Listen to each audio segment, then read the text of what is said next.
أعوذ بالله من الشيطان الرجيم.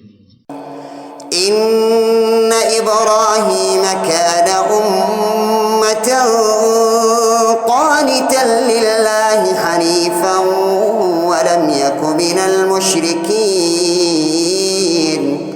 شاكرا لأنعمه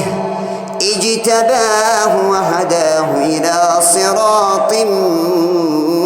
مستقيم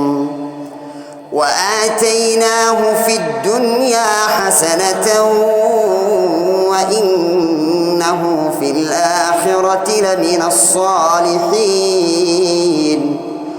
ثم أوحينا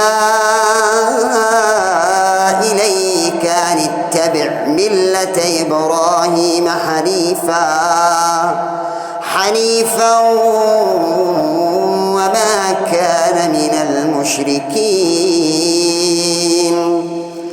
إنما جعل السبت على الذين اختلفوا فيه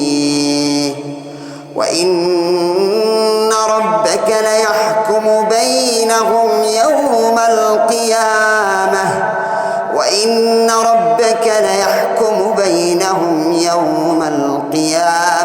فيما كانوا فيه يختلفون ادع إلى سبيل ربك بالحكمة والموعظة الحسنة وجادلهم بالتي هي أحسن إن ربك هو أعلم بمن ضل عن سبيله وهو أعلم بالمهتدين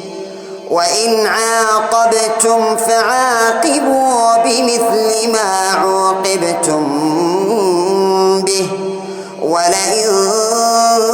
صبرتم لهو خير للصابرين واصبر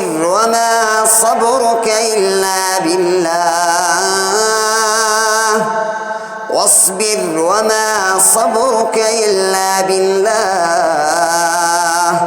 ولا تحزن عليهم ولا تك في ضيق مما يمكرون إن الله مع الذين اتقوا والذين هم محسنون